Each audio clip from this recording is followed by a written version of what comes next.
Boa noite. Sejam bem-vindos a mais um encontro para os estudos dos livros de Manuel Filomeno de Miranda, psicografado por Divaldo Franco. Nós estamos estudando o livro Nas Fronteiras da Loucura, quarto livro da série sobre obsessão e desobsessão. Nós somos um grupo de estudantes da doutrina espírita e do Evangelho e estamos aqui para refletir juntos sobre os ensinamentos do livro. Queremos agradecer a participação de todos que estão aqui conosco ao vivo, também aqueles que vão assistir depois pelo YouTube, no canal Leitura de Livros Espíritas. Toda terça-feira, o vídeo é publicado após as 21 horas. Pedimos agora que todos desliguem seus microfones para que possamos fazer a nossa oração inicial, pedindo que a paz de Jesus esteja conosco. Vamos elevar nosso pensamento na direção do Pai Celeste e do nosso irmão maior, nosso Mestre Jesus. Rogamos seu amparo para os propósitos de bem servir. Estamos aqui reunidos para mais um encontro de estudos sobre a doutrina espírita e o seu evangelho. Que o Senhor nos conduza para a realização dessa tarefa, que possamos estar receptivos à inspiração dos teus mensageiros e que os ensinamentos desse livro possam iluminar nossos caminhos na jornada evolutiva, facilitando assim a nossa compreensão. Pedimos então, Senhor, a sua proteção e auxílio para a realização do nosso estudo, que assim seja, graças a Deus. Vamos compartilhar nosso texto. Como a gente falou, eu deixei no grupo, nós vamos fazer capítulo 2 e o capítulo 3. Capítulos pequenos, e a gente tem uma historinha, né? Dá para a gente a historinha não ficar demorando muito nas explicações. Então vamos começar pelo capítulo 2, que se chama A Visita à Enferma. Então, lembrando que o capítulo 1 terminou, o doutor Bezerra chamando Miranda para ir visitar a filha daquela senhora que estava fazendo oração, pedindo ajuda, né? Então, aí o Miranda vai começar falando que, apesar dele conhecer as penosas vibrações de desconcerto psíquico em faixas de alto teor pestífero, as condensações que pairavam no ar, pela densidade pastosa, escura, causavam-nos mal-estar. Você vê que ele e o doutor Bezerra estavam se sentindo até mal mesmo, né? Ele lá, por essa onda pestífera, né? E essa densidade baixa da psicosfera. Então, ele comenta que, em relação aos homens, a aspiração do nevoeiro pelos homens, sem dúvida, produzia compreensíveis transtornos emocionais, com efeitos orgânicos num prazo mais dilatado. Então, na hora que a gente vê que a gente não está se sentindo muito bem, o que acontece é isso, nessas vibrações muito negativas, né? A população invisível ao olhar humano era acentuadamente maior no delírio das fortes sensações de que não havia se libertado com a morte, nesse desencarnado, né? Disputava-se, como chacais, a vampirização das vítimas inocentes telecomandadas. Estimulavam ingestões exageradas de bebidas alcoólicas, ingestão de drogas, de que os seus comparsas físicos, verdadeiros intermediários submissos, se confiavam. Dificilmente se poderia distinguir se os homens eram cópia rude das faces aberrantes dos desencarnados ou se esses os imitavam. Tal a sintonia e o perfeito intercâmbio sustentado. Enquanto eu reflexionava sobre a aglomeração, que se entredevorava enseguecida, o nobre amigo advertiu-me. Bezerra, né? Miranda, onde a criatura coloque suas aspirações, aí encontra intercâmbio. O homem é o somatório dos seus anseios e realizações. Enquanto não elabore mais altas necessidades íntimas, demorar-se-á nas permutas grosseiras da faixa dos instintos primários. Em razão disso, a humanidade padece de carências urgentes nas áreas rudimentares da vida. Deixando-se martirizar pelos desejos inconfessáveis, ainda não se resolveu por uma conduta que lhe permita o trabalho íntimo de desembaraçar-se das sensações que respondem pelos interesses grosseiros, geradores das lutas pela posse com a predominância do egoísmo. A fixação das paisagens sombrias desacostuma a percepção estética para as visões harmônicas da natureza. Da mesma forma, experimentando o homem as impressões do prazer selvagem, desinteressa-se da aquisição dos valores estéticos e liberativos da alma. A transposição de planos e aspirações, enquanto se está na área do exagero carnal, somente ocorre apesar do tributo de dor e as fortes aguilhoadas da aflição. Toda a ascensão exige a colaboração do sacrifício ao lado das renúncias.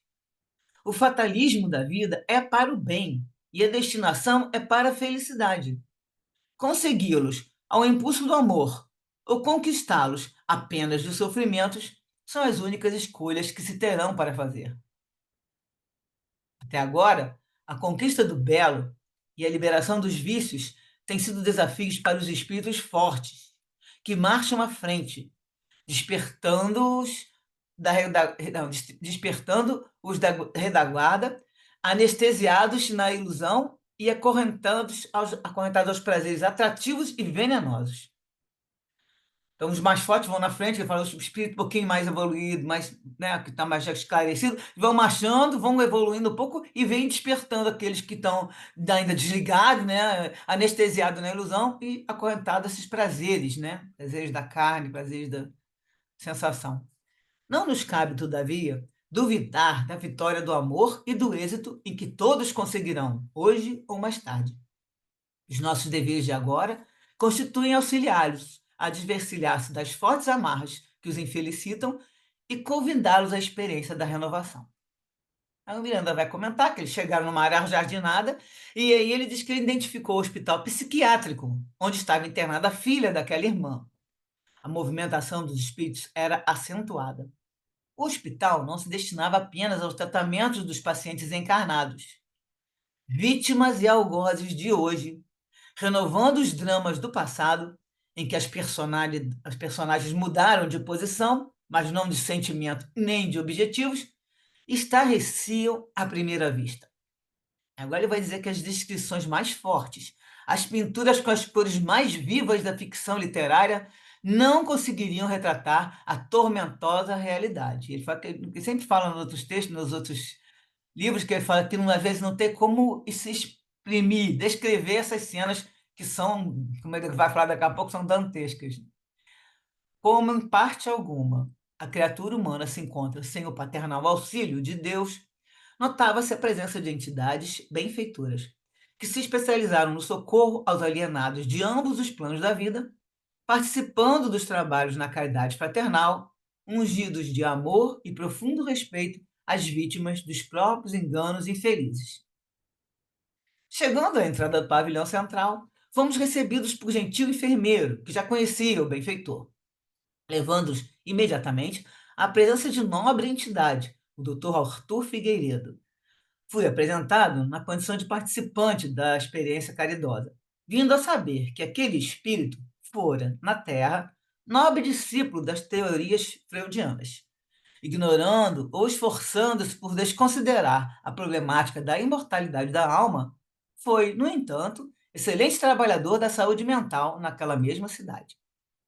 Ao desencarnar e constatar a realidade que o fascinou, ofereceu-se a prosseguir laborando na casa.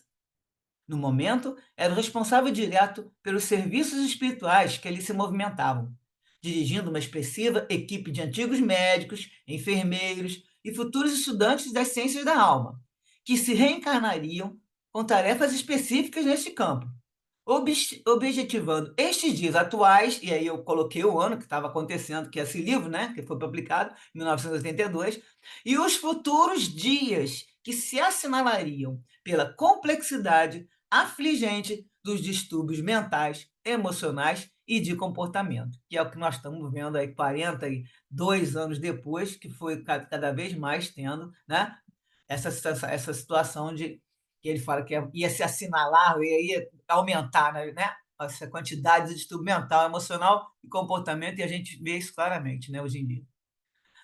Na multidão que se agitava, numa comunidade viva, as soberanas leis haviam estabelecido um programa de lapidação íntima para a quase generalidade dos membros. Então, que agora ele vai falar que essa misturada de encarnado, desencarnado, tudo, está ali sempre uma programação. E aí eles aproveitam sempre um que está, né, desequilibrado, e aí se ele vai perturbar uma outra pessoa, aquilo pode servir de lição. Então ele coloca, e nessa lapidação íntima aí, se organizou uma escola de bênçãos, onde se aprendia, mediante as lições vivas da dor. erguera-se um tempo à caridade e à oração, em forma de trabalho contínuo e socorro aos colhidos pelas vicissitudes purificadoras. Para uns, encarnados ou não, fazia-se um purgatório, no qual as aflições selecionavam os mais aptos ao progresso, em razão da humildade e da resignação. Então, quem fosse mais humilde, tivesse mais resignado, eles tinham um progresso, seriam mais aptos ao progresso, né? Essas aflições, passando por essa aflição, poderiam ficar aproveitadas para evoluir. Ante os imperiosos resgates de que se faziam devedores, pela intemperança e desequilíbrio em que delinquiram. Então, no passado, quando fizeram assim, agora estão resgatando. Outros tantos defrontavam a oportunidade de aprender servindo e de amar o próximo, na contingência das amargas e rudes reparações.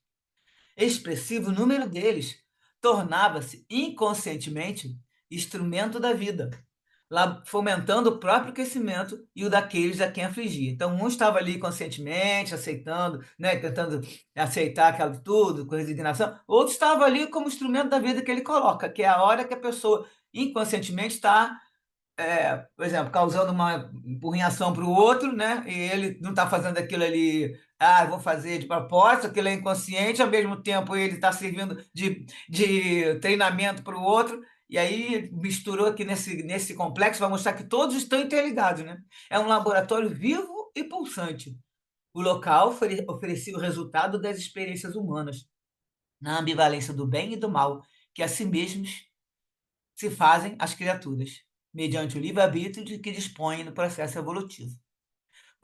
Podia-se dizer que era uma estranha cidade, com seus estatutos legais, suas características, sua população e governança, dentro de outra cidade. Então, Miranda continua dizendo que tinha um espírito muito perverso que atribuía-se o dever e o direito de administrar os corretivos que se aplicavam na comunidade. Então, é aquele justiceiro que a gente já conhece, que existe vários, né? Aqui tinha Iva, não sei, ele não apareceu nesses capítulos, mas ele está colocando que ele é que é o chefão lá e ele que aplicava os corretivos, inteirando-se das ocorrências que ali sucediam. Então, o que acontecia? Pegava caso por caso de quem estava sendo internado, por que acontecia aquilo, quem é que estava obsediando tudo, e ele ia, aproveitava aplicar os corretivos e também tentava combater a interferência do bem. Ele ganhara o posto como conquista natural, em se considerando a sua folha de serviços, assinalada pela impiedade e crueza dos métodos que se permitia aplicar a quem tomava como adversários ou vítimas da sua imensa alucinação. Lógico que é um irmão nosso, completamente desequilibrado, né? Era natural, portanto, que os enfermos encarnados sofressem sevícias cruéis de seres impenitentes de ambas as esferas de ação, do corpo, pelos funcionários inescrupulosos, em sintonia com os espíritos vingadores. Então, também essa energia contaminava os funcionários do hospital, e aí eles causavam problemas, né, aí conta que são sevícias cruéis, e também fora do corpo, que seriam esses irmãos vingadores, né? Os emaranhados nas teias da alienação mental e da obsessão erradicavam seus delitos sob a dureza dos aficionados da outrora ou dos instrumentos irresponsáveis do curso da vida. Desencarnados, igualmente alienados, sofriam, por sua vez, subjugações cruéis, sob tormentos inenarráveis, nas mãos de seus sicários, dos quais a morte não os libertava. Que é aquilo que a gente já falou ali, que acontece de obsessão de desencarnado para desencarnado, ele vai agir sobre ele, pode prender, pode fazer tortura, um monte de coisa que eles vão ficar aqui, tá falando, ele não se libertou, só porque morreram, estão os dois desencarnados, estão lá um subjugando o outro no sentido de fazendo sofrer, né? Não obstante, figurava ali a divina luz da caridade, auxiliando uns e outros, ao mesmo tempo, clarificando as mentes e apontando rumos para os lutadores futuros das desobsessões e terapias psiquiátricas. Transitava-se, desse modo, em faixas de vibrações especiais correspondentes às finalidades dos trabalhos, no caso, o grupo que está ajudando, né? Que ele está falando aqui que tem a turma, né? Aqui, o Divina Luz da Caridade, são os espíritos, os bondosos, né? Que estão ali agindo para ajudar. Eles vão também situar em faixas de vibrações de acordo com o trabalho. Então, se ele pega um trabalho muito profundo lá, a vibração está pior, o outro está, às vezes, né, lidando só com o começo de enfermidade, e também conforme o estado espiritual de cada grupo em ação. Então, são vários grupos agindo, né? O doutor Arthur Figueiredo recebeu-nos afetuosamente, mantendo uma atitude de respeito à dor que ali se apresentava. Seguimos ao aposento da enferma. Encontramos-la em um apartamento especial, adormecida sob a alta dose de um antidepressivo. Em razão da psicosfera geral, o ambiente era irrespirável. Podia-se notar a presença de espíritos perturbados e irresponsáveis, que enxameavam naqueles recintos, não necessariamente vinculados à paciente. Solicitado pelo benfeitor Bezerra, o diretor espiritual elucidou: doutor, trata-se de jovem senhora de 25 anos, vitimada pela irresponsabilidade moral. Apesar de haver renascido por intermédio de abnegada genitora, que se comprometeu a ampará-la no cometimento atual, quando deveria elevar-se pelo amor e pela abnegação, ela preferiu derrapar, invigilante, assumindo mais graves compromissos negativos. Então, já tinha um histórico, né? Aí eles combinam para reencarnar, faz lá a programação toda e ela preferiu derrapar. Aí o doutor, né, o doutor Arthur, né, falou assim, ó, nenhuma censura de nossa parte. A falta de visão a respeito da vida responde por muitas insânias a que se entregam aos homens. Então, não é só ela, né? Muitos de nós estão volta e meia derrapando também.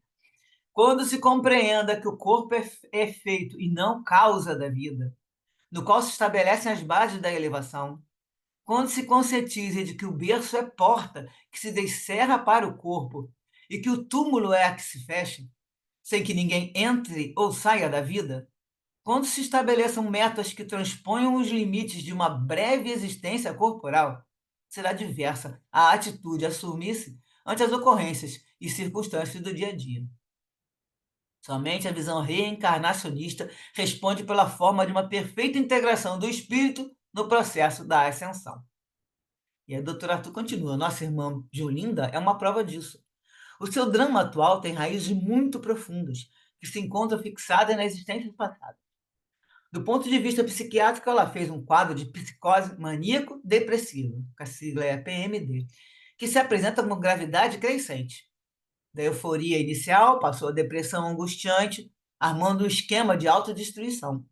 Inicialmente, foram-lhe aplicados os recursos da balneoterapia, buscando se produzir uma melhor circulação sanguínea periférica. E isso aí, tudo que ele vai falar agora, são os tratamentos que eram feitos há mais de 42 anos, porque o livro foi publicado em 82, mas acontece que a história se passou antes, então antigamente usava isso, até o choque, como ele vai falar aqui, né? Então, balneoterapia, que fazia tomar um banho eu não me lembro se a água era, acho que era muito gelada a água, né? Aí dá aquele circulação periférica. Logo após, eles dão os opiáceos, que são aqueles injetava, né, na verdade, todos ligados até a morfina e tudo, e depois barbitúricos e eletrochoque, sem resultados favoráveis, mas expressivos. Estavam aplicando tudo nela. E graças ao recurso financeiro de que elas dispunham, né? E aí eles conseguiram manter ela isolada sob uma regular assistência, nesse quartinho lá, porque ela tinha dinheiro. Ao lado desses recursos, né, o concurso moral da mãezinha e o devotamento do esposo têm lhe sido de grandes benefícios, evitando-se males maiores. Aí o Bezerra cercou da paciente e, após um exame mais acurado, ele falou: expôs. É lamentável que persista a distância entre a terapia psiquiátrica e a psicoterapeuta espiritual. No caso em tela, tem redundado em frutíferos, se não perniciosos, os tratamentos à base dos derivados barbitúricos quanto do eletrochoque.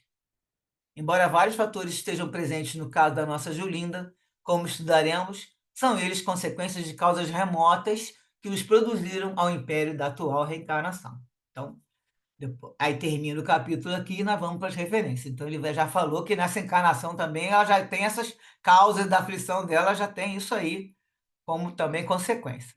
Nas referências foram citadas a Revista Espírita, outubro de 1858, em relação à imperfeição do espírito, né, que estava no começo do capítulo. As faltas que cometemos têm a primeira fonte na imperfeição de nosso próprio espírito, que ainda não atingiu a superioridade moral que terá um dia, mas nem por isso deixa de ter o seu livre-arbítrio. A vida corporal lhe é dada para purgar-se das imperfeições, pelas provas que nela sofre. E são precisamente essas imperfeições que o tornam mais fraco e mais acessível às sugestões de outros espíritos imperfeitos. Então, por causa da nossa imperfeição, a gente fica mais sensível. Qual é a nossa vibração? Em que nível que nós estamos, né? Nós estamos no mesmo desse, nessa hora estamos ali, vai ser muito mais fácil a gente canalizar, né, e sintonizar com esses espíritos também imperfeitos, os quais se aproveitam da circunstância para tentar fazê-lo, encarnado, sucumbir na luta que empreendeu. Se ele sair vencedor nessa luta, eleva-se. Se fracassar, permanecerá o que era, nem melhor, nem pior. Isso quando a pessoa não piora a situação, né? Se ela ficar no 0 a 0, muito bem. É uma prova a recomeçar. E isto pode se prolongar, assim, por muito tempo. Quanto mais se depurar, mais diminuirão seus pontos fracos e menos sujeito ficará aos que o solicitem para o mal.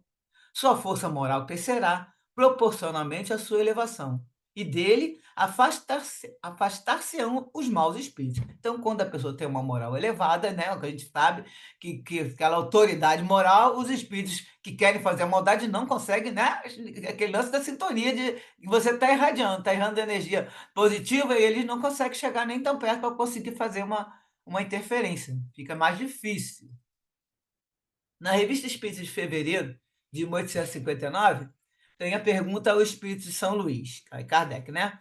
Ele vai perguntar: os espíritos têm paixões? E a resposta é sim, têm as paixões dos espíritos, conforme a sua inferioridade. Se tomam um corpo aparente, é por vezes para gozar das paixões humanas. Então aqui está entrando aquela história que ele comentou lá sobre as bebidas alcoólicas, né? Sobre as drogas, então ele está confirmando nessa revista espírita. Comentários. Pegando o trecho daqui fala a fixação das paisagens sombrias desacostuma a percepção estética para as visões harmônicas da natureza. Da mesma forma, as impressões do prazer selvagem, quando a pessoa se liga nisso, ela se desinteressa da aquisição dos valores estéticos e liberativos da alma. Então, quanto mais nos prendemos aos prazeres materiais, mais nos afastamos dos valores para a nossa evolução moral. E o fatalismo da vida é para o bem. Sabe? Outro trechinho, né? E a destinação é para a felicidade.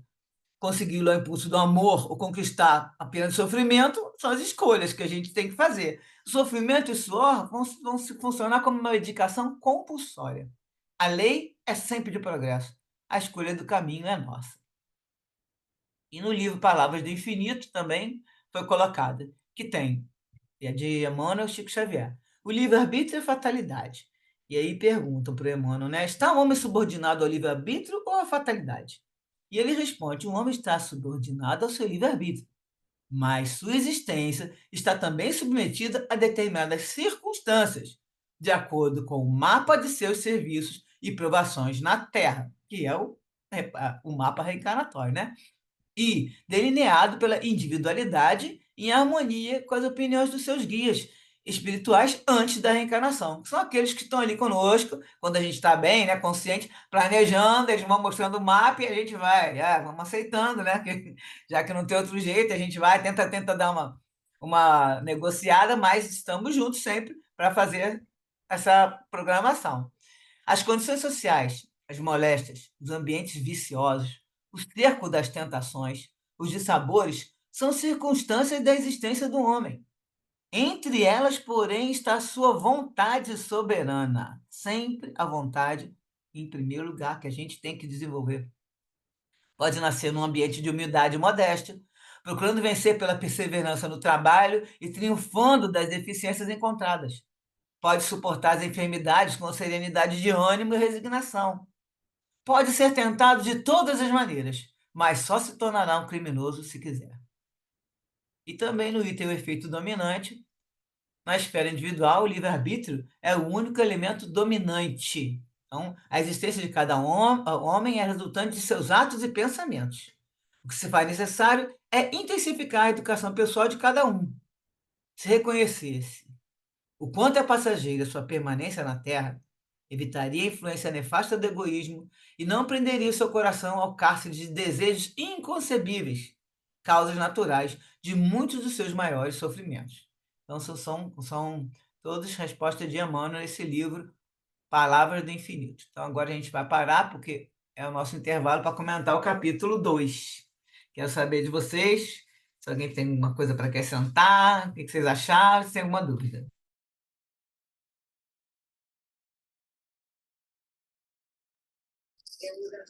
Su, boa noite, gente. Cheguei atrasada, né?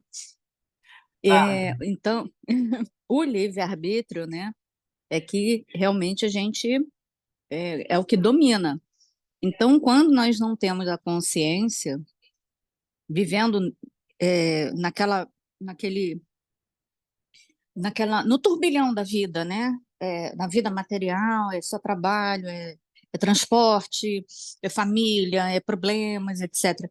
Quando você não sai um pouco desse pequeno mundo para ter uma visão um pouco mais ampla, o seu livre-arbítrio vai ficar restrito àquelas questões, né? Então, porque a gente vê tantas coisas acontecendo, né, entre os familiares, né, brigas e mortes, coisas terríveis acontecem, porque as pessoas estão completamente envolvidas com a sua vida material, sem uma preocupação espiritual, de se espiritualizar, de entender que aqui é uma passagem.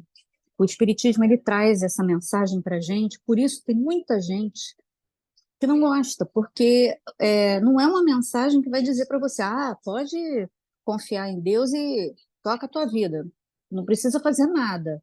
Não vai, não vai acontecer isso. Em momento nenhum, em religião nenhuma. Por mais que a gente seja iludido com relação a isso, uma hora a conta vai chegar para a gente. E a gente vai ter que fazer o esforço pessoal para se modificar aquela situação que foi criada em razão de inúmeras imprudências nossas, né? Porque ainda tem essa questão, né? A culpa não é minha, a culpa é do outro, a culpa é do evento externo, né? Então, é por isso que a gente ainda vê no mundo de expiações e de provas tantas é, dificuldades, né? Tantas tragédias até, né? Familiares, né? Que a gente tem visto aí noticiando recentemente coisas muito tristes. Então é isso, eu acho que a gente precisa se espiritualizar, é isso que você falou, que você trouxe na lição de hoje.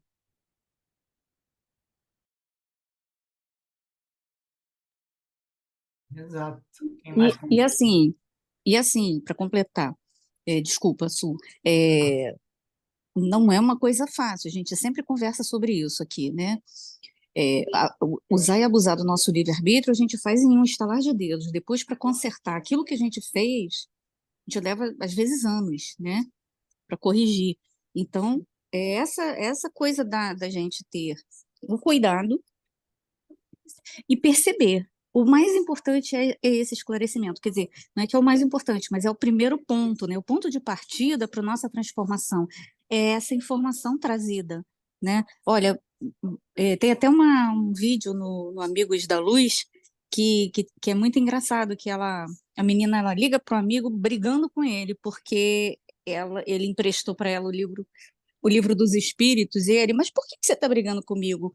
Poxa, porque antes eu vivia na ignorância, eu fazia um monte de coisa, agora eu não vou poder mais. Agora eu não posso mais alegar ignorância. Então é isso, né? Por isso que tem muita gente que não quer seguir, né? Porque quer viver na ignorância. Mas uma hora a responsabilidade nos chama, e é melhor que a gente esteja pronto e que a gente não esteja fragilizado, que a gente não seja idoso, sem conhecimento do que está acontecendo, porque é muito difícil. Porque como essa conta vai chegar, vai rodar anos, mas vai chegar para a gente, que a gente esteja preparado para enfrentar, ou que não deixe acontecer isso, né? Vamos resolver logo. Era isso que eu queria falar. Então, você falou essa história que a gente tem que prestar atenção, né? E o que que acontece? O Bezerra vai falar aqui, olha, quando ele fala com o Miranda, que ele advertiu, né, o Miranda da seguinte maneira, porque o Miranda, já fazendo, passa um capítulo, nós vamos ver, ele estava muito impressionado com aquele monte, né, de pessoas. Ele disse que estava até acostumado com esse tipo de coisa, mas ele mesmo já estava até sentindo mal com aquela psicosfera. E aí o Bezerra estava assim, nobre amigo, advertiu-me, Miranda, onde a criatura coloque suas aspirações, aí encontra intercâmbio. Então, parando para pensar, é simples a gente vigiar o que a gente está, o que que a gente está se envolvendo. Onde você está botando, né? Onde estamos botando as nossas aspirações. Que aí ele fala o somatório dos nossos anseios, nossos desejos, você já vai ter ali já um bolo de coisa. Eu gosto disso, esse aqui não é muito bom, mas eu gosto de tudo que você está gostando, se ligando, onde está o coração, que a gente coloca, né? As suas aspirações, seu coração, ali está tudo que você está ligado. Ou seja, nessa hora você está formando a conexão. E você está ligando, está se ligando a quem está na mesma sintonia.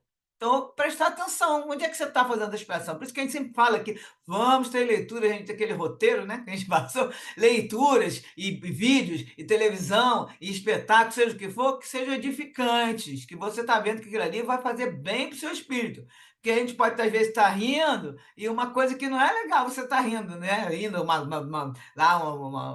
fazendo uma brincadeira com alguém, né? Ironizando e humilhando uma pessoa, você às vezes está rindo, achando graça. Até essas besteiras mesmo que a gente vê. Se a gente parar para pensar, tem hora que a gente ri de umas coisas que a gente fala, gente, mas isso não é legal, tá rindo disso. Por quê? Porque aí, nesse momento, sem querer, é como ele fala também a história da paisagem, né? Tu vê que quando a pessoa está sempre naquela paisagem sombria, ela se desacostuma de uma visão harmônica da natureza. Isso foi vamos dizer, uma ilustração que ele fez. Da mesma forma, o homem que experimenta, o homem, as impressões do prazer selvagem, ele não quer saber de aquisição de valor estético e liberativo da alma, nada que eleve a alma. É quer saber daquela sensação, daquele prazer, daquela situação, de tudo.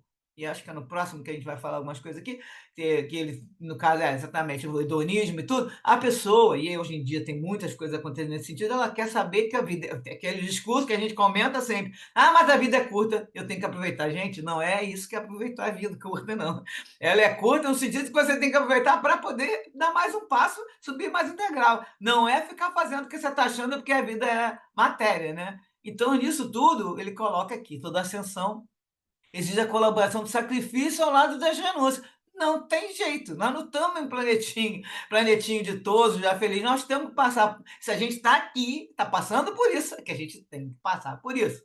Entendeu? Então você tem que escolher se você quer sair tendo esse pensamento de a gente entender que tem uma vida futura, porque a maioria acha que morreu, acabou, né? Os materialistas. Então, eles querem na hora, imediatismo, prazer tem que ser agora, porque depois já passou. E não é assim, nós temos aí a imortalidade inteira para aproveitar milhares de sensações boas para o espírito, no sentido de você sempre estar indo para fazer o bem, usar o amor, coisa e tal. Então, aí que ele coloca que os espíritos fortes estão marchando à frente, estão trazendo os outros. É o que a gente faz, que a gente conversa com uma pessoa, às vezes que tá, né, a gente vai lá, tenta levar a conversa, não, fica tranquilo, vai dar certo. Você vai tentando fazer, mas faz uma oração, você vai dando lá os seus conselhos para a pessoa, né? Mas é isso aí, a gente sabe que, como fala Raul Teixeira, ser espírita não é para qualquer um, é só para quem aguenta. Quem mais comenta aí sobre o texto?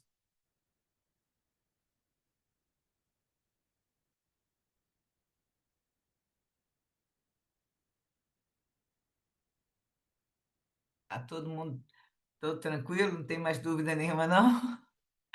Deixa eu ver o horário.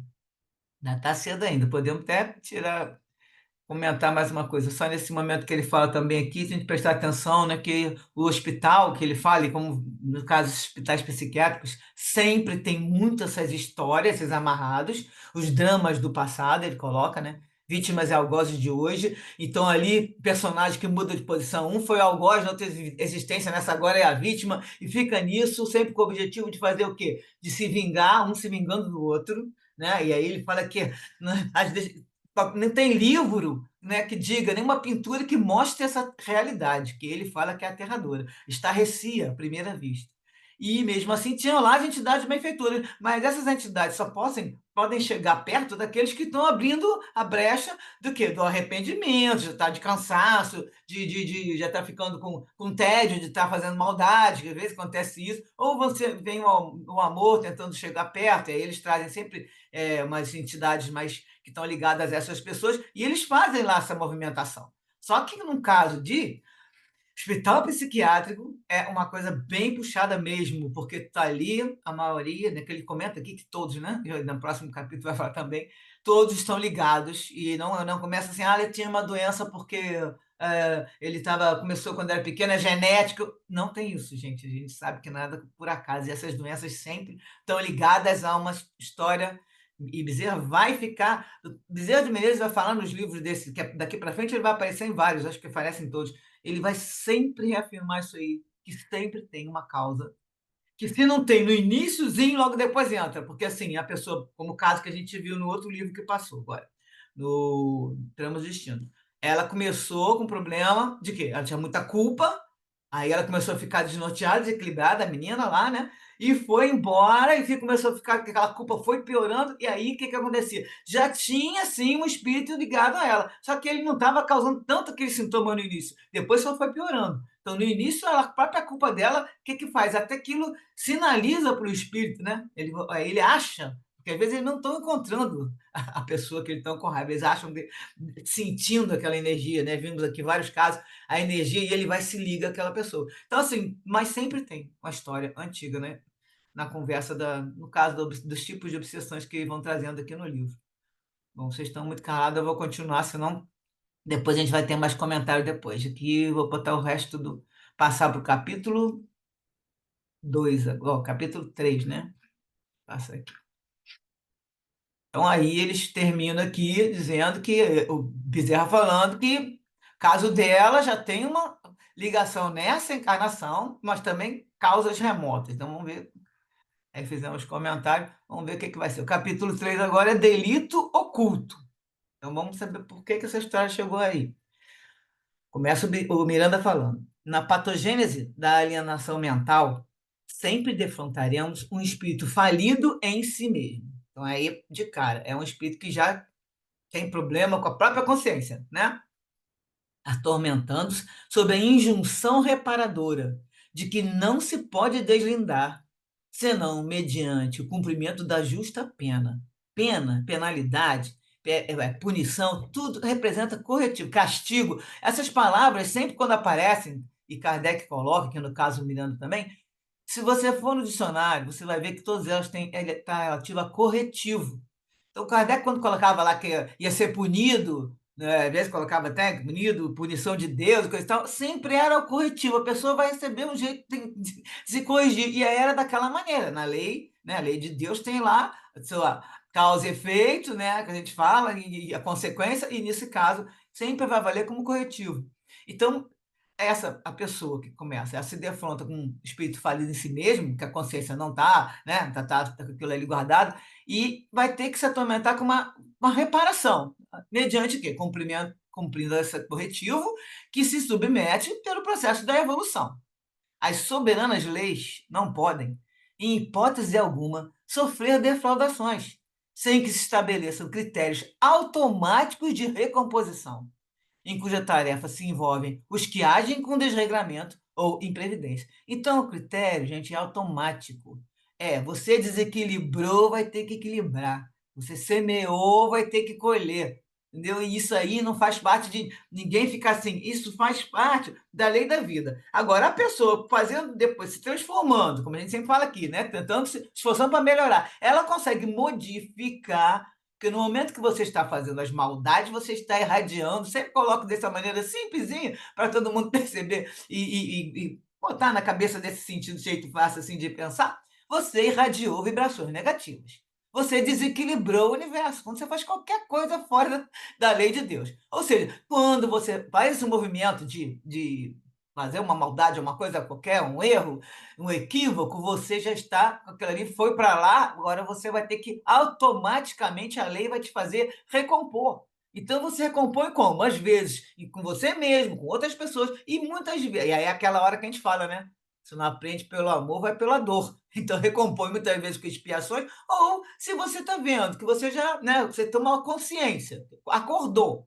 O Joana de Anjos fala que a gente está dormindo. Se você acordou e viu que aquilo ali que você fez não estava correto, coisa e tal, e você começa a trabalhar no amor, aí começa a fazer várias, né, várias atividades que você pode ajudar, que você sabe que você poderia, e começa a trabalhar, na caridade, você pode fazer com que vamos dizer, volta nessa injunção aqui, esse reparo, isso seja diminuído, a dor, no caso. E às vezes você consegue fazer até que consiga ter, como fala, né? O amor cobre a multidão de pecados, né? Jesus falou, isso que Pedro escreveu, e aí está lá dessa maneira. Se você consegue fazer bastante atividade de amor, às vezes você consegue sair dessa sintonia total, passa para a vibração positiva e está sempre recebendo ela de volta. Então, ele vai continuar dizendo, Miranda, né? Sintetizadas na lei de amor, que é a lei natural, aumentadora da própria vida, toda criatura traz o germen, a noção do bem e do mal, em cuja vivência programa o céu ou o inferno, e aos quais se vincula, nascendo as matrizes das alegrias ou das dores.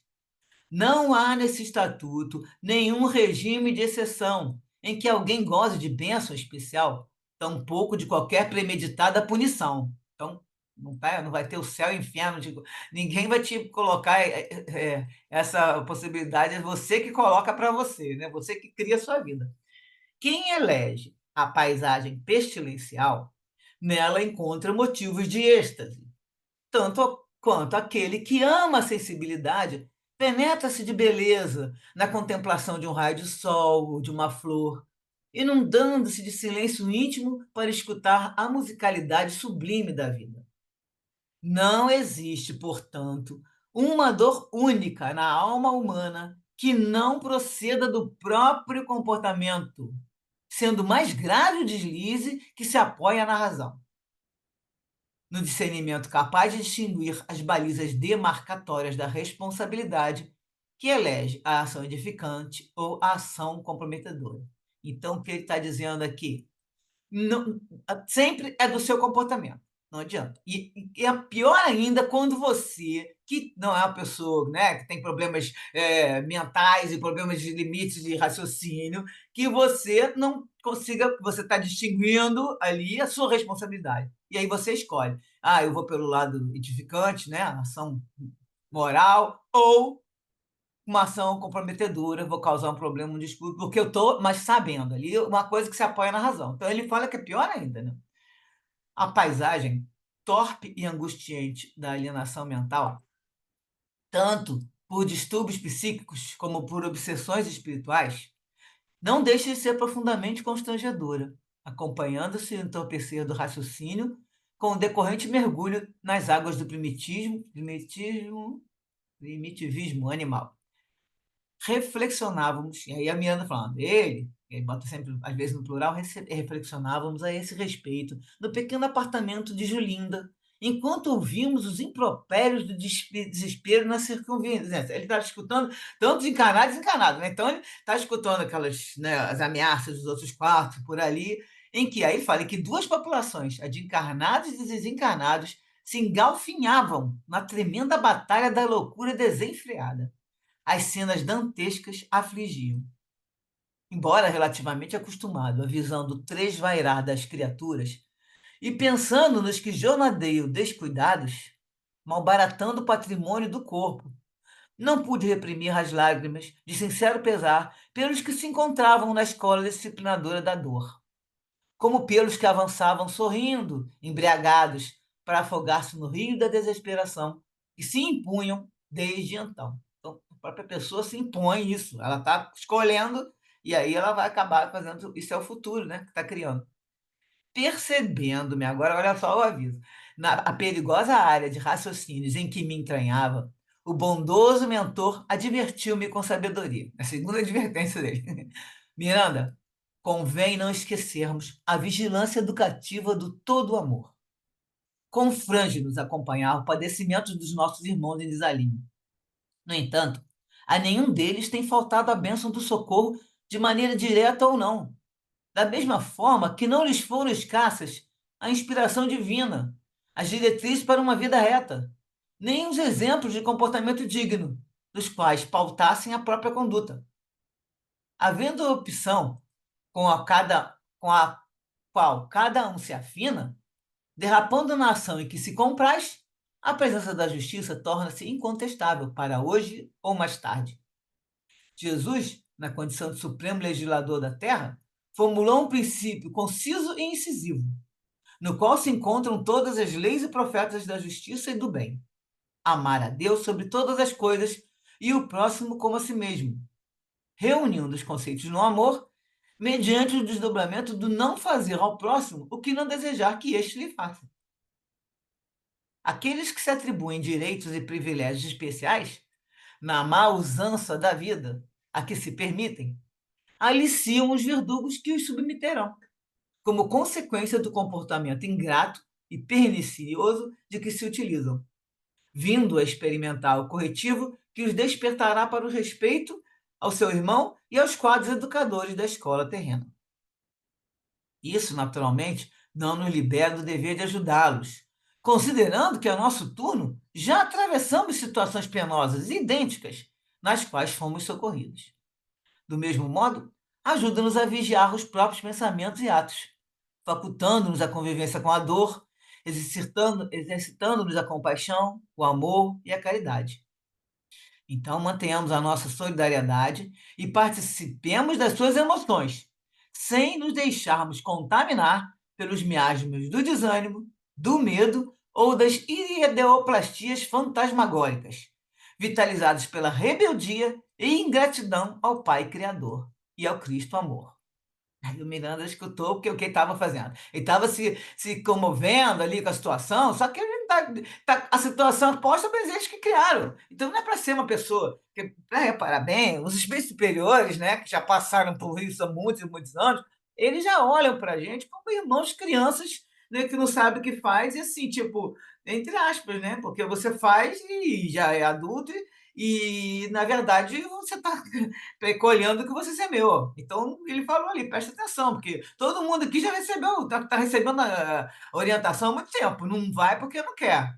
Então, a gente não pode ficar com esse sentimentalismo, porque às vezes atrapalha. Aí, no caso, ele faz essa advertência, porque o próprio espírito, no caso do Miranda, poderia modificar a vibração dele. Isso já tem outros casos de outros livros, né, que a gente lê, de André Luiz, tudo, ele fala, olha, cuidado, porque você está pensando assim, e o André Luiz era todo divertido com isso, e está mexendo com a sua vibração. Aí tinha que elevar os pensamentos e ficar se mantendo na vibração superior. Aí o Miranda fala, a oportuna advertência trouxe-me a realidade da justiça divina, que, não obstante sendo amorosa, é também reta, a ninguém poupando da reparação dos delitos, mediante os quais se comprometeu consigo mesmo e com a consciência cósmica. Então, a sua consciência é a consciência cósmica. Aí, doutor Figueiredo vem em complemento ao que Bezerra falou. Vivendo desde alguns anos o drama dos nossos irmãos aqui domiciliados, vimos aprendendo que o nosso maior inimigo está dentro de nós. É o egoísmo, que se acredita somente méritos sem conceder ao próximo uma cota de direito equivalente.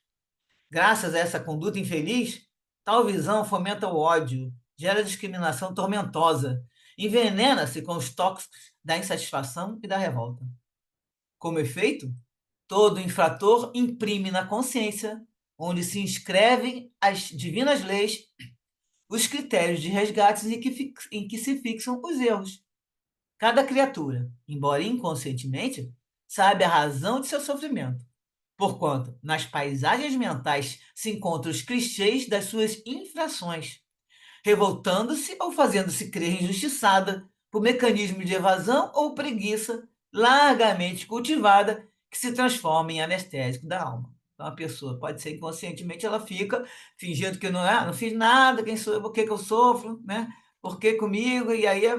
E no fundo, na consciência, esse registro está. Lógico que a pessoa só vê quando ela sai, né? Vai na emancipação da alma, aí ela sente, né? Quando ela sai também vai embora, parte para o plano espiritual, e aí que ela vai ver que a consciência vai pegar, porque vai mostrar tudo que estava aqui impresso na consciência, né? Escrito na sua consciência, né? O espírito é responsável por si mesmo, embora mergulhado no contexto da essa misericórdia de Deus, fomentando o próprio crescimento através da utilização dos recursos pedagógicos com os quais sintoniza espontaneamente. A gente que escolhe, né? Nesse caso, o caridoso Bezerra acercou-se da paciente e, após um profundo olhar, nos convidou a examinar a causa da alienação de Julinda, esclarecendo. A gênese real da alienação da nossa enferma se encontra num desforço espiritual, uma vingança, né? Formando uma problemática obsessiva, conforme poderemos constatar. Busquemos-lhe a sede da consciência e procuremos detectar a região dos folículos cerebrais no córtex do encéfalo, escutando os conflitos que lhe surgem dos arquivos mentais em desconcerto. Então, aí ele está pegando da memória e a consciência. Lembrando que a mente fica no espírito, a consciência também. E o cérebro vai ter a parte dele como matéria, mas quem guarda toda a memória é na mente que está no espírito, não é no corpo físico, na matéria, né? Que fica nossas gravações, essa gravação é na consciência. Aí o Miranda vai fixar a atenção na região que o Bezerra indicou, sintonizando o pensamento na sua faixa psíquica. Aí ele começa a ver toda a história. Então, ele fala, imediatamente passei a ver e a ouvir confusos quadros e ruídos que se misturavam em verdadeira miscelânea de perturbação. A pouco, se foram definidas as cenas e acompanhamos uma discussão entre a enferma e o esposo. Eu sublinhei enferma aqui porque no PDF que eu mandei para vocês, eu mesmo que eu trabalho, né, tá enfermeira. Mas depois procurei todo lugar, não tem enfermeira mais nenhuma. Então aí ele queria, nessa hora foi a digitação, entre a enferma, que é essa Julinda, e o esposo. O esposo é um jovem de menos de 30 anos, com ótima aparência, tentava convencê-la da necessidade que ele sentia de completar a felicidade doméstica, tornando-se pai. Ansiava por um rebento com o qual se sentiria realizado. A jovem esposa, porém, exigente e caprichosa, retrucava. A Julinda, né? Não assentirei a essa exigência descabida. Não é justo que nos amarremos em plena juventude a compromisso com filhos, malbaratando as nossas oportunidades de prazer e gozo. Não me permitirei deformar, mediante uma gestação ingrata e não desejada, para encher o meu ambiente doméstico com um algazarra infantil, que, convenhamos, eu detesto. E aí, com todo melindre no temperamento irracível, ela quis encerrar o diálogo, mas o marido, que se mantinha ponderado, voltou à argumentação. O melhor período para a construção da família é a juventude dos cônjuges, que se encontram no apogeu das forças e das faculdades, propiciando uma educação em base de paciência e disciplina à prole e formação. Aí a Julinda fala: não abdico ao direito sobre meu corpo, não aceito a maternidade em hipótese alguma. Então o clima da conversação acalorada degenerou em discussão insolvente, gerando a primeira fissura emocional na aliança conjugal. Isso, Miranda viu essa parte. Aí, após alguns minutos, ele já estava identificando, no exame dos clichês mentais da Julinda, um sonho, no qual, acompanhada pelo esposo e por veneranda a entidade de nosso plano de ação, que é o Miranda que está falando, né, era-lhe apresentado um espírito que lhe requeria uma oportunidade para renascer, prometendo-lhe carinho e ajuda. O espírito suplicava em lágrimas: eu te perdoarei todo o mal que me fizeste, recebendo-me dos teus braços, a fim de que eu recomece ao teu lado. Ajuda-me hoje, a fim de que eu te socorra mais tarde. Mas, parecendo identificá-lo pelos delicados fios das recordações, ela recuou com expressão alucinada, afirmando estar sendo vítima de um pesadelo. A entidade benfeitora, conciliando a situação calamitosa, esclareceu para ela, que aquela que estava lá com ela no sonho, né? Que, na verdade, era uma emancipação da alma, eles estavam conversando no plano espiritual. A entidade fala: acalma-te, filha. Estás na esfera dos sonhos e te reencontras com uma alma tua vinculada, que te implora em seja de retorno ao corpo para fruírem juntos a felicidade de refazimento do caminho interrompido. És devedora em relação a ele, que é o espírito, né? Entretanto, ele te desculpará o deslize pretérito, desde que lhe concedas a oportunidade futura. A vida física é breve, aproveita a benefício da tua imortalidade. Não recalcites ao aguilhão beneficente. Juventude e aparência são de muito curta duração. Ouve e concorda. Ouve é porque ele estava em alma, depois eu até troquei, mas é porque houve essa alma, né, que vai ser, que está pedindo. A moça, no entanto, estampando na face uma máscara de horror, tentava recuar e, vinculada às figurações perniciosas da sua crença religiosa, bradava: eu estou no inferno, os satanás me perseguem, eu sou inocente. Deixe-me em paz, eu odeio filhos. Não os quero, não os aceitarei. E o esposo, que se apresentava portador de melhores recursos espirituais e de mais ampla lucidez, abraçou-a, intentando tranquilizá-la. Acalma-te, Julindo, sou eu, Roberto, teu marido. Raciocina, por Deus, e ouve. Asserena-te e recebe a dádiva que o Pai nos propiciará. E ela responde: socorre-me, não desejo a maternidade, tu o sabes. Tira-me daqui, ajuda-me, fujamos antes que eu enlouqueça. Aí Miranda diz que as cenas se apagaram para ressurgirem outras, não menos graves. Nelas, a paciente experimentava os sinais da gravidez e, após um exame de urina, constatou a presença do feto. Sem notificar o esposo, combinou o aborto delituoso numa clínica que se dedicava ao monstruoso cometimento. Na noite da véspera, sem dizer nada a ninguém, psicamente preparada para o crime, sonhou que alguém a segurava fortemente, suplicando-lhe amparo. E o espírito: não me mates o corpo, minha mãe. Necessito voltar. Precisamos estar juntos. Ajuda-me. Se não me atenderes. E aí já faz uma ameaça, né? E ela responde: eu prefiro a morte a ser mãe. Odeio-te. Nunca te receberei. Nunca. E o espírito fala: verás então. A face do espírito fez tão terrificante que ela despertou aos gritos. O esposo atendeu a solícito. E ela, alegando-se enferma, já foi preparando a cena, porque no dia seguinte ela ia ter que repousar. Então, o Paulo preparou a cena para o repouso que deveria manter após a liberação do feto, pelo abominável método que escolhera. Durante as horas que antecederam ao crime, ouvia o apelo, recordava-se do sonho. Resolvida a ação cruel, tentando repouso mental impossível, justificava-se como sendo tensão nervosa ou descontrole emocional. Afinal, pensava, o aborto é uma coisa tão corriqueira. O médico a tranquilizara, informando da rapidez do êxito da interrupção da gravidez. Apesar disso, não conseguia se acalmar. A cena, fortemente gravada, levava à recordação, e aquela voz suplicante, impossível de identificar se dentro ou fora dela, atormentava. O espírito fala: se me matares, eu te desgraçarei. Salva-me, infame. É tempo, ou do contrário, rolarão os séculos na fúria da minha vingança, sem que tenhas pai. Nos minutos precedentes ao aborto, por pouco não recuou, em razão de sentir-se louca, tal o desespero que dela se apossou, em face do que escutava. No horário estabelecido, compareceu à clínica e 2 horas depois, indisposta e livre, retornou ao lar. Julinda fora até o extremo da demência. Matou o corpo do filhinho, que já se agasalhava, esperançoso na vida intrauterina. O esposo nunca tomou conhecimento da ação desprezível, destruidora. Exceto os cúmplices profissionais da morte, o infanticídio ficou ignorado por todos. Menos, é certo, pela vítima e pelo algoz, que ora se entrelaçavam mais rigorosamente os destinos no rumo da dor e loucura grave.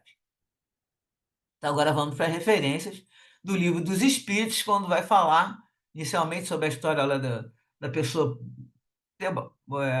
que produz a própria felicidade, né? Na pergunta 921, Kardec pergunta: concebe-se que o homem seja feliz na Terra quando a humanidade estiver transformada? Mas enquanto isso não acontece, pode o homem desfrutar de uma felicidade relativa? E os espíritos respondem que o homem é quase sempre o artífice de sua própria infelicidade. Ao praticar a lei de Deus, poupa-se de muitos males e pode até desfrutar de uma felicidade tão grande quanto comporte a sua existência num plano grosseiro. Então, seguiu a lei de Deus, você consegue ter uma felicidade, mas se você não seguir a lei de Deus, você vai achar a infelicidade. Aquele que está bem compenetrado de sua destinação futura, ou seja, aquele que sabe, né, que tem a vida futura, vê na vida corpórea apenas uma rápida passagem. Consola-se facilmente de alguns episódios desagradáveis, uma viagem que deve conduzi-lo a uma situação tanto melhor, quanto mais atenção tenha dado aos seus preparativos para ela. Então, a gente mesmo que fala do espiritismo, né, que a gente consegue se consolar tão mais facilmente daqueles outros que não acreditam nessa vida, que a vida futura, né, verdadeira, como fala verdadeira, ou a nossa vida na pátria espiritual, ela é no plano espiritual. Então, a pessoa sabe que tem episódios desagradáveis, mas como Maria de Nazaré avisou Chico Xavier, tudo passa. E essa viagem que nós estamos fazendo aqui, quanto mais a gente for se preparando para morrer, né, para poder passar, fazer a passagem, a gente vai ter a condição de se preparar melhor. Estamos semeando para a nossa vida, tanto no plano espiritual como na próxima encarnação. Os comentários foram feitos, até para a Eulália Bueno, que eu gosto muito dela, que a felicidade atualmente se baseia, no mundo de hoje, né? O estudo deles está caminhando, eles estão indo na frente aí umas uns 3 meses, nós estamos indo atrás. Então, no mundo de hoje, a felicidade se baseia na doutrina de Epicuro, que substitui o bem pelo prazer e o mal pela dor. Consiste em assegurar com o máximo de prazer e assegurar-se com o máximo de prazer e o mínimo de dores. Então, esse conceito está enraizado no hedonismo, que é uma doutrina moral que a busca pelo prazer é o único propósito da vida. É aquela história de vamos aproveitar a vida, né? E esse discurso aí, deixa a vida me levar, e por aí vai, desse discurso que a gente escuta todos os dias. Além disso, também, essa busca pelo prazer, também tem a busca pelo poder, que o dinheiro está sempre junto, né? E o culto ao corpo e à beleza. Você vê que a Julinda está reclamando que ela não vai deformar o corpo dela, né? Pensando nisso. E não quer aproveitar a vida, tem que fazer, tem que viajar e coisa e tal, e criança vai atrapalhar todos os planos, né? E aí tá, e lá ainda comenta que hoje em dia, né? Hoje em dia, desde essa época também do livro, já existe vários métodos de anticoncepção que a pessoa pode se precaver, mas aí sempre acha que pode chegar por outros caminhos. Então aí ela trouxe, na hora que fala que o doutor Arthur fala que a Julinda é vitimada pela irresponsabilidade moral. E mesmo tendo renascido por intermédio de uma abnegada genitora, que era um espírito mais superior que bem, né, dá mais uma mais evoluída um pouco, né, a mãe dela, que na época da programação reencarnatória comprometeu a amparar ela, vou te ajudar nessa vida, coisa e tal, né? Aquela história que a gente escuta, que a gente faz na programação antes de encarnar, mas que essa programação, a Júlia tinha que se levar pelo amor e pela abnegação. Só que ela preferiu derrapar, né? Escorregar, agora a gente faz, dar umas tropeçadas, invigilante, assumindo mais graves compromissos negativos. Então, além do que ela já tinha, que ela estava vindo para trabalhar, abnegação e o amor, ela, além de não estar trabalhando isso, ela agora pegou um compromisso negativo. E nós vamos ver no Livro dos Espíritos, então, a história sobre o tema que foi abordado. Na pergunta 357, Kardec pergunta quais são, para o espírito, ou seja, para aquele espírito que está vindo na gestação, a consequência do aborto. E a resposta é uma existência nula, que ele terá que recomeçar. Então, a pergunta 358, ele continua perguntando: o aborto provocado é um crime, qualquer que seja a época da concepção? Já tem gente que fala, não, mas está novinho, não formou o cérebro ainda, né? Tem 2 meses, tem 3, não sei quantas semanas, a lei deixa tantas semanas, seja que for, porque sempre aqui, a que não está falando aqui, mas já foi colocado para Kardec aqui, no momento que, no momento da concepção, o espírito que vai reencarnar já está ligado. E às vezes até antes, né? Quem sabe que na programação, conversa, coisa e tal, já está ligado à mãe. Então a resposta é: há crime sempre que se transgrida a lei de Deus. Matar não é lei de Deus, né? Aí ele fala: a mãe ou qualquer outra pessoa cometerá sempre um crime ao tirar a vida de uma criança antes de seu nascimento, porque é impedir a alma de suportar as provas de que o corpo deveria ser o instrumento. E na 359, que vai esclarecer em relação se for o caso de ser risco para a vida da mãe, para nascer a criança, né? A crime sacrificar, no caso, a criança para salvar a mãe, e os espíritos respondem que é preferível sacrificar o ser que não existe, que não nasceu ainda, ao ser que existe. Então, se for o caso da mãe, vai ter um problema sério, o que não acontece na maioria dos casos, eles podem fazer, no caso, um aborto que tem que tirar e a criança não provocar mais problemas. Isso aí a gente sabe que hoje em dia a medicina está muito avançada e não acontece dessa maneira. Vamos ver aqui. Agora eu trouxe a campanha da FEB que vai em defesa da vida, que fala qual o primeiro de todos os direitos naturais do homem? O de viver. É questão. Ih, gente, tá pequeno aqui. 500, não sei se é 500, 880, acho que é 880. Depois que eu ampliar, vou ver. E aí mostra que a Federação Brasileira Espírita Brasileira fala: aborto, diga não. Federação Brasileira Espírita é a favor da vida. Aí, nos comentários, também que estava aí no site da FEB também, que os espíritos superiores ensinam que a nossa vinda à Terra é previamente preparada, com a elaboração de uma programação reencarnatória complexa, que contém as provas e expiações que o espírito reencarnante terá que passar. Então, a prática do aborto constitui-se em grave cometimento com as leis divinas, em qualquer fase da gestação, como foi colocado ali, né, no Livro dos Espíritos. Uma vez que isso impede que o espírito, já ligado ao corpo desde a fecundação, renasça no corpo físico que lhe servirá de instrumento, como instrumento de evolução. Ninguém tem o direito de atentar contra a vida de seu semelhante, nem fazer o que possa comprometer sua existência física.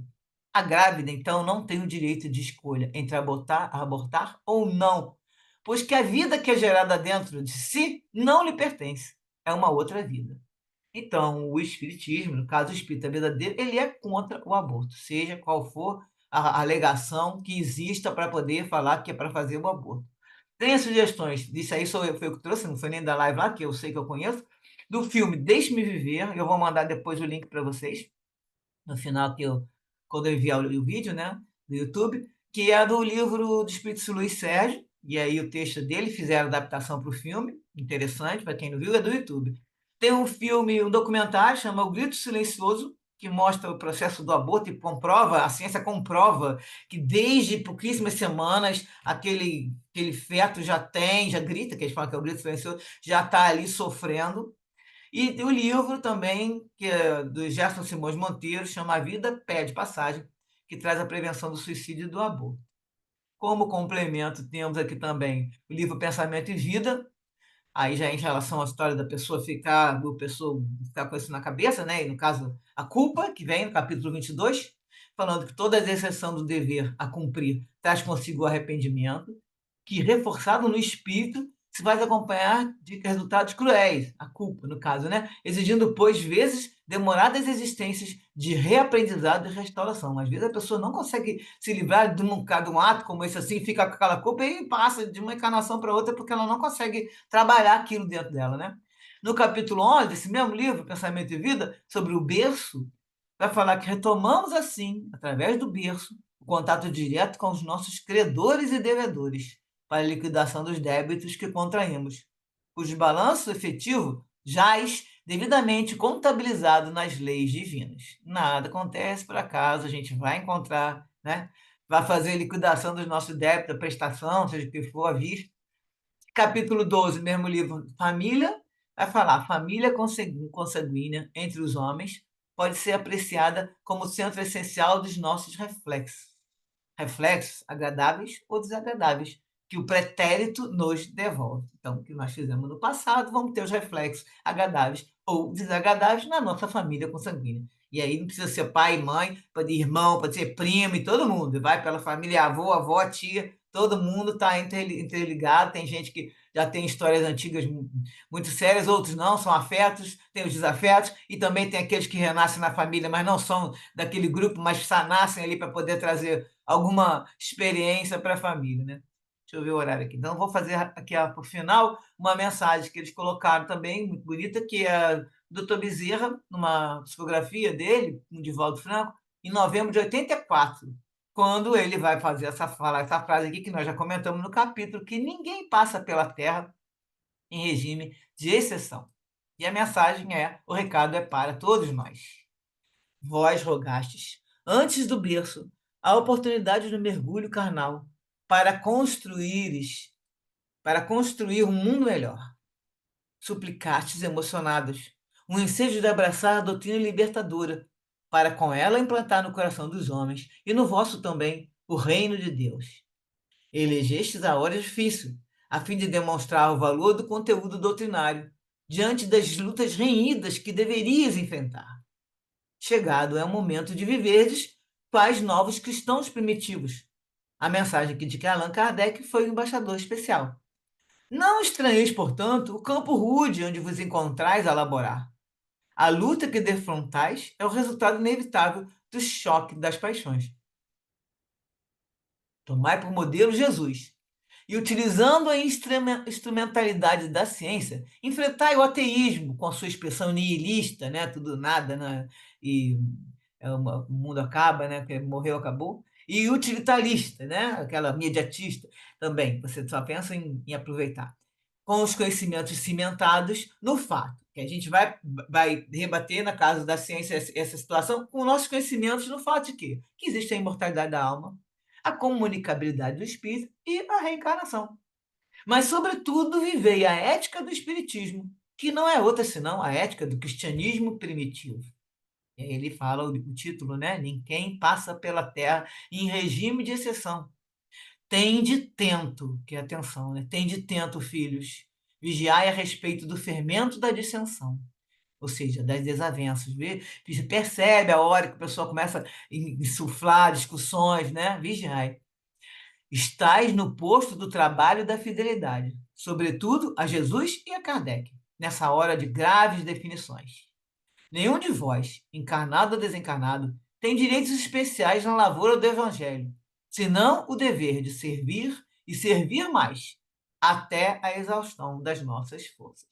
Essa mensagem é de 1984, então ele fala para todos nós aqui, gente, nós rogamos antes do berço, e suplicamos emocionados, e elegemos essa hora difícil, que nós estamos aqui numa hora que todo mundo sabe que é uma transição muito grande, e nós estamos aqui, a gente já aceitou fazer parte dessa mudança, né? Que no final das contas acaba sendo muito proveitosa para todos nós, se a gente, né, souber aproveitar as lições, então realmente está aí o recado dado. Então, vamos lá para os comentários, temos 15 minutinhos. O que vocês acharam?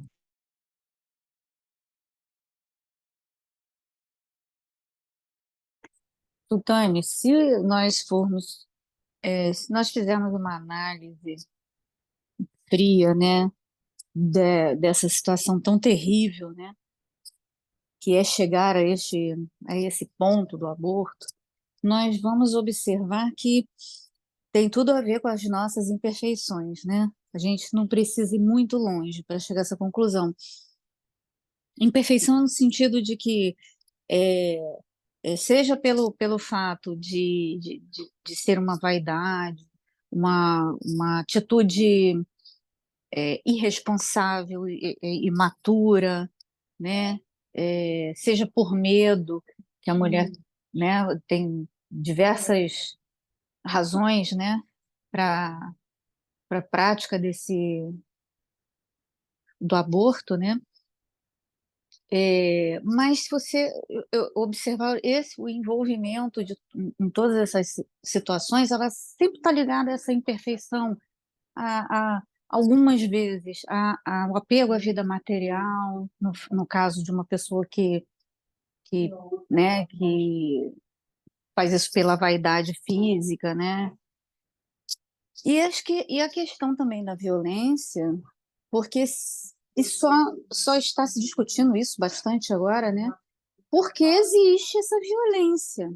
Porque se não existisse a violência, nem se discutiria essas questões, né? Então, você observa que a sociedade precisa realmente de uma transformação.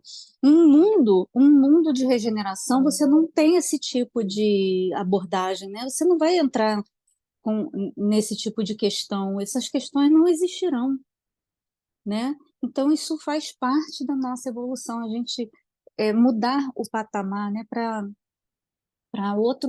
um outro nível de pensamento, porque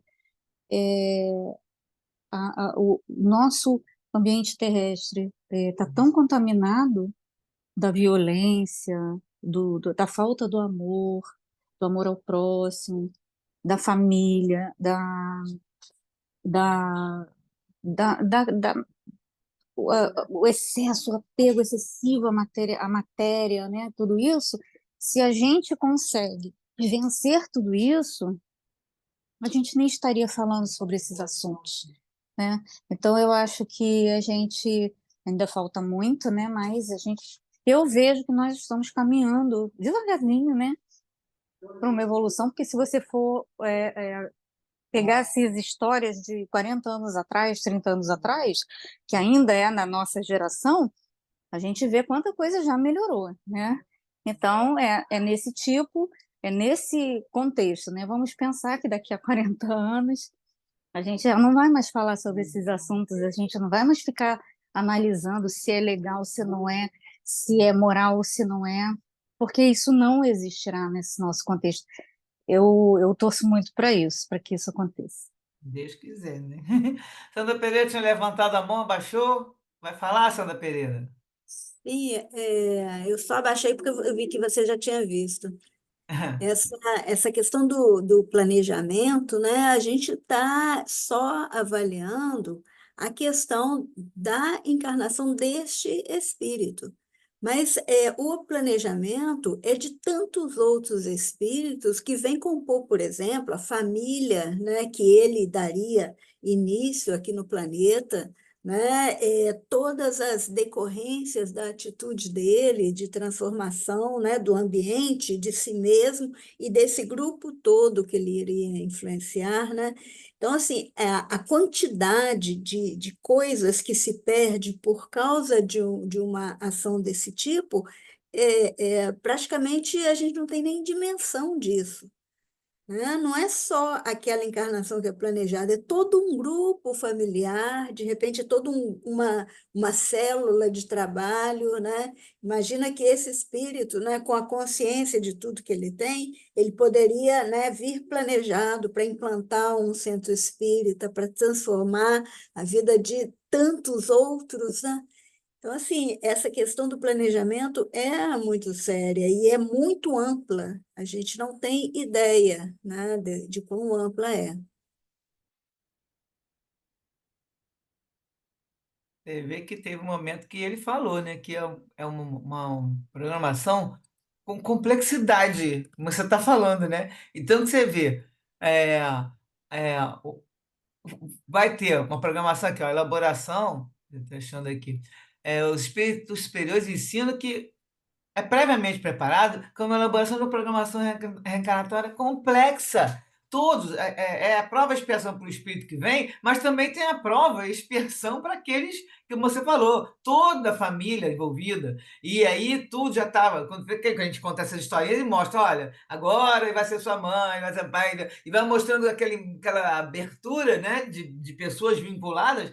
E não é só para aquele espírito que chegou, a gente já sabe disso. E aí, no momento, o que está acontecendo aqui que a gente está percebendo? Ela esqueceu que ela já tinha aceitado alguma coisa antes. Senão não estava acontecendo isso agora. Tanto que a entidade benfeitora está lá. A gente sabe que isso aconteceu nos livros de André Luiz, tem lá o Segismundo, né? Daquele momento que o pai não quer, mas já tinha combinado, estava tudo certo. Mas o filho que ia encarnar foi o que matou o pai, né? E aí, na hora, ele não queria. Encarnado, a gente, né, vai esquecendo que levava ele para o plano espiritual, conversava com ele, mas ele estava lá assustado, porque ele não queria mais, não é que ele não tinha perdoado, mas quando ele voltava para o corpo, ele fazia uma força contrária. E aí ele não conseguia, mostra que tem a ver com a parte dos espermatozoides, não conseguia ter a fecundação, porque ele mesmo estava se alterando. Aí conversa, conversa, conversa, aí de novo o espírito pede perdão a ele, aí ele acaba chegando a um acordo, e aí acontece a reencarnação. Mas foi um processo todo trabalhado já com o passado, sempre tem a história do passado, né? Então é isso que a gente tem que lembrar aqui. Os casos de aborto, a gente sabe que existem vários, tem até atenuantes, as pessoas às vezes são obrigadas, né? Os outros não, coisa e tal, e outras pessoas estão em completa ignorância, nunca vai imaginar que tem um espírito ali dentro. E eu acho que assim, muita gente não imagina isso. Porque a colocação materialista é em torno disso. Ah, não tem cérebro, não tem nenhum ser formando, mas já é colocado do outro lado que existe a vida, que existe realmente, mas não falam de espírito. Então, não há nenhuma, vamos dizer, religião que adote isso, que acha que é correto fazer o aborto, mas acontece que também tem a ignorância completa quando você está encarnado, você, né? Mesmo que você tenha aprendido no plano espiritual, você encarna e acaba indo para o lado materialista e acha que, como o médico falou, que é simples. Ela tinha lá a sua história, né? Ah, não quero ficar isso, não quero, com egoísmo, né? O orgulho, a vaidade, mas acontece que no fundo também também não é nada, é uma coisa simples. Vai lá, pronto, acabou. E aí toda essa implicação que vem, que vai acontecendo com a mente da própria mãe, com essa história toda que fica. Sandra Ferreira quer falar ou tá só no cantinho aí? Quando sobe aí, geralmente a pessoa quer falar. Quer falar alguma coisa, não? Temos ainda 2 minutinhos. Pois é, o tempo é curto, né? Eu, na turma que eu acompanho, né, que eu dou suporte lá do primeiro ano, nós estamos justamente nas questões falando sobre o aborto, né? Eu achei assim uma coisa interessante que acho que foi até a professora lá, a Mônica, que falou que nessas questões acontecem até o perdão, né, do espírito que foi abortado e tal. E que caso, né, a mulher que fez o aborto fique com sentimento de culpa, mesmo tendo sido perdoada, isso é muito negativo, porque isso vai abrir a porta para, né, os espíritos que têm, né, por meta, né, atrapalhar, né, o percurso alheio, né? Então, achei isso interessante, né? Porque, agora, no caso desse aí, eu achei meio estranho que há uma coisa de vingança aí, por parte desse espírito, né? Porque ele ameaça antes, né? Então, Mas aí não eu é fiquei estranho, curiosa, não. o que será Não que estranhe. aconteceu? Não é estranho, porque isso é muito comum acontecer. Os espíritos que estão ali já teve uma programação, já não eram muito equilibrados. Aí pediu É, a pessoa na hora vai para trás, aí ele desequilibra novamente. Muitos se vingam, tanto que muitos, e comentam nos outros livros que a gente lê, muitos abortos, quem obsedia a mãe é o próprio espírito. Entende? É ele sim, sim, que fica obsediando. E por que ele está obsediando? Porque ele não desculpou. Ele ficou com raiva, ele quer ser vingado, entendeu? Então, é. acontece muito. Isso não é muito, não é difícil, não. Eu acho que antigamente devia ser pior, porque tinha menos. Pior assim, essa questão do aborto, porque tinha Ah, menos é. métodos contraceptivos, né? Exatamente, E realmente. então, Mas também né? havia menos, a cultura era menos de você aproveitar a vida e sair por aí fazendo o que quer fazer, Não, né? mas as pessoas faziam, e Exatamente, faziam mas não era uma bastante até. tão permissivo como hoje em dia é, incentivado e coisa e tal, Eu que a acho que gente hoje fala. em dia talvez seja menos, É, porque tem métodos, tem mais é, métodos, tem mais liberdade é. das pessoas Não usarem. sabe, né? Então, gente, é isso aí. Esse capítulo termina assim. Vou deixar aqui agora já o aviso. Eu falei que ia falar no começo, não falei. Que semana que vem nós vamos tirar uma semaninha de férias, porque é férias das crianças e eu tenho que ficar aqui com a turma aqui onde eu moro, que é um sítio, vem todo mundo para cá. Então, a semana que vem a gente não faz o estudo e voltamos. Esse dia 23 não tem, voltamos no dia 30. Eu vou deixar escrito lá, né? Aqui no grupinho, mas tem gente que está acompanhando só pelo YouTube, então voltaremos dia 30, tá bom? Para a gente continuar o estudo do capítulo 4, né? Agora é o capítulo 4 e se der para fazer o capítulo 5 também. Nós vamos ver de acordo, porque eu sempre faço de acordo com o texto. Se o texto não tem muita quantidade que dá para a gente fazer um resumo e coisa e tal, aí eu tento ver se a gente não, porque não ficar muito tempo enrolando. Então, o capítulo 4 e se der o 5, semana dia 30, e hoje a gente termina aqui, Carla faz a nossa oração final, e a gente termina aqui mais um dia de estudo. Graças a Deus. Vai, Carla. Graças a Deus. Senhor Jesus, agradecemos esse momento importante em que nós nos reunimos para o estudo, para o esclarecimento do nosso espírito, para a nossa evolução. Ajude-nos, Senhor, para que nós possamos caminhar nessa trilha da melhora interior, da nossa evolução, da nossa modificação interior. Muito obrigada. Obrigada por essa oportunidade do estudo e que possamos retornar unidos nesse mesmo sentimento de troca de informações, de amizade, de congregação, de entendimentos e de pensamentos. Que assim seja, graças a Deus. Graças a Deus. Até terça, dia 30 de julho. Próximo estudo. Beijo para todos. Boas férias. Boa noite. Obrigado. Boa noite, Boa Elaine. noite, Obrigada. Sérgio. Tchau. Tchau. Boa noite a Tchau. todos.